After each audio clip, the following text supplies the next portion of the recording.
la lecture à voix haute. Je crains que ton ascension vers le français courant soit considérablement ralentie si tu n'utilises pas encore ce principe.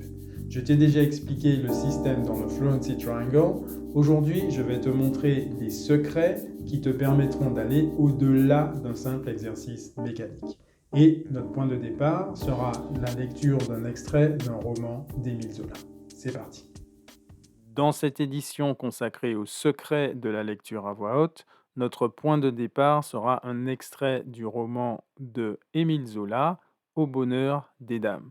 C'est un extrait d'une série de romans écrits par Émile Zola, la série des Rougon-Macquart. Je vais te donner, avant de commencer, quelques points de repère concernant Émile Zola.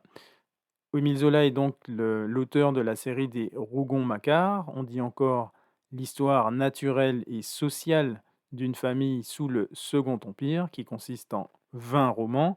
Le Second Empire s'étale entre 1852 et 1870. C'est la période où Napoléon Bonaparte devient le souverain Napoléon III, et c'est l'époque où vont émerger les grands magasins, d'où la connexion avec le titre du roman dont je vais te faire la lecture d'un extrait. Ensuite, c'est le créateur du naturalisme. C'est un courant littéraire qui va au-delà du réalisme. Le réalisme met l'accent sur la précision dans la description des actions.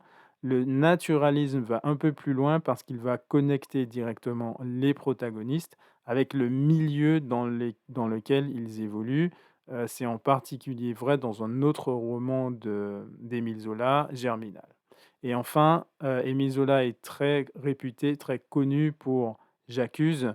C'est un pamphlet contre le pouvoir établi où il dénonce un véritable complot dans l'affaire Dreyfus. Un pamphlet dans lequel Émile Zola va s'engager personnellement dans une lutte entre la presse, donc ça sera sa partie, et le pouvoir établi qui va tout faire pour étouffer une affaire bien compliquée. Bon, ce n'est pas forcément l'objet de la lecture, mais en tout cas, voilà les 3 points, on va dire, qui mettent en relief l'héritage d'Émile Zola.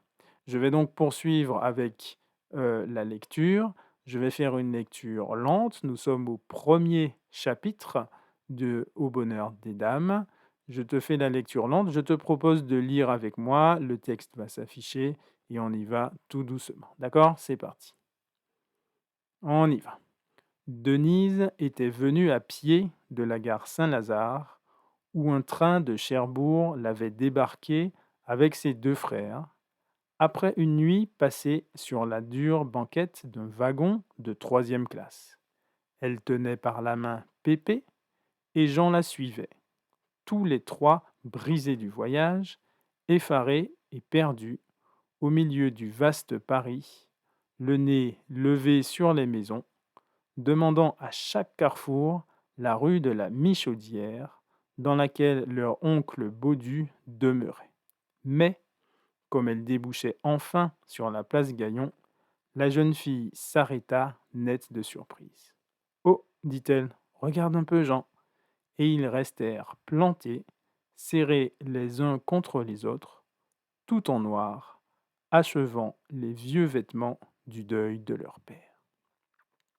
Elle, chétive pour ses 20 ans, l'air pauvre, portait un léger paquet, tandis que, de l'autre côté, le petit frère, âgé de 5 ans, se pendait à son bras, et que, derrière son épaule, le grand frère, dont les saisons superbes florissaient, était debout, les mains ballantes. Ah bien, reprit-elle après un silence, en voilà un magasin. C'était à l'encoignure de la rue de la Michaudière et de la rue Neuve-Saint-Augustin. Un magasin de nouveautés dont les étalages éclataient en notes vives dans la douce et pâle journée d'octobre. 8 heures sonnaient à Saint-Roch. Il n'y avait sur les trottoirs que le Paris matinal, les employés filant à leur bureau et les ménagères courant les boutiques. Voilà pour cette lecture.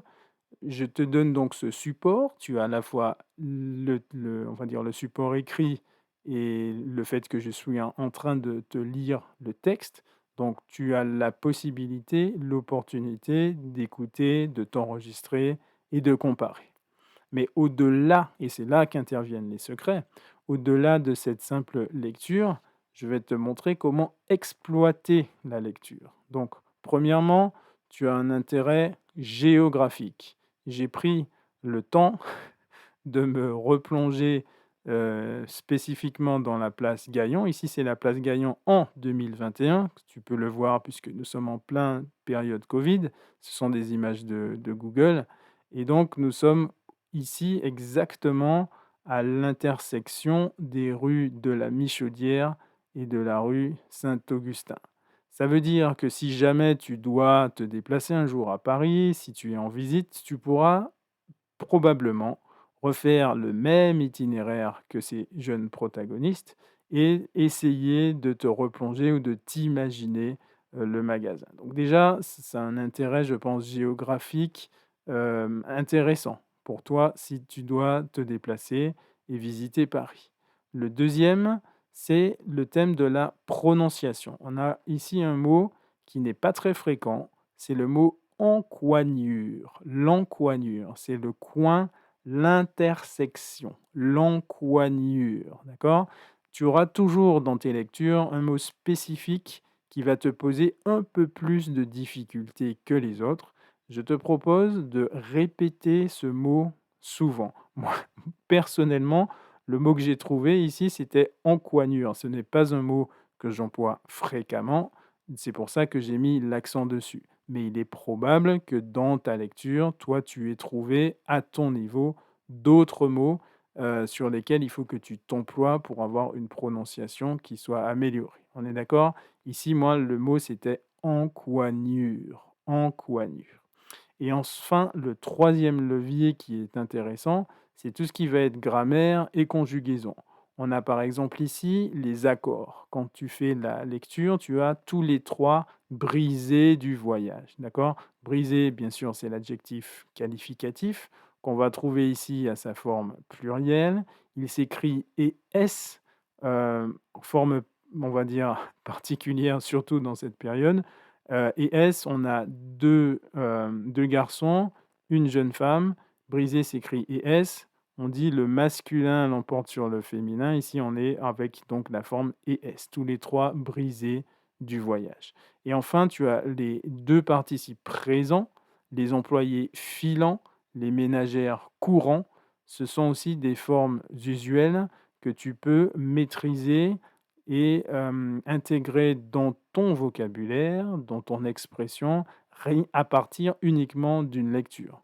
Donc voilà en fait des formes cachées d'une interprétation, d'une utilisation d'un outil simple qui est la lecture, mais grâce auquel tu peux aller au-delà de ce qui est écrit dans le texte avec un minimum d'effort, puisque le texte n'est pas forcément très très long, mais tu as une profondeur dans l'analyse, dans la prononciation, dans la grammaire qui te permet vraiment d'acquérir des connaissances beaucoup plus importantes que si tu te contentais d'une simple lecture.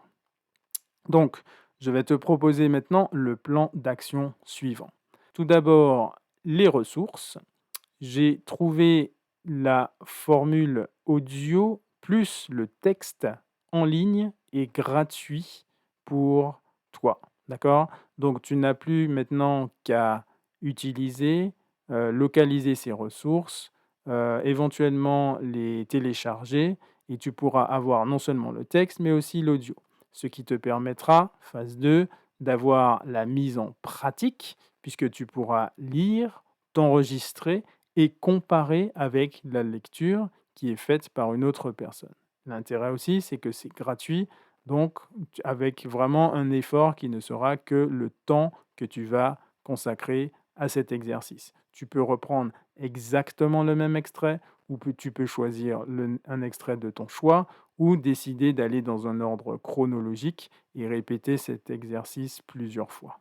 Ensuite, pour tout ce qui est des questions d'ordre de grammaire ou de prononciation. Les prononciations, tu n'en auras pas tellement puisque tu as déjà le contenu, mais si tu as des questions dans la grammaire, dans l'orthographe, je peux également y répondre et te supporter.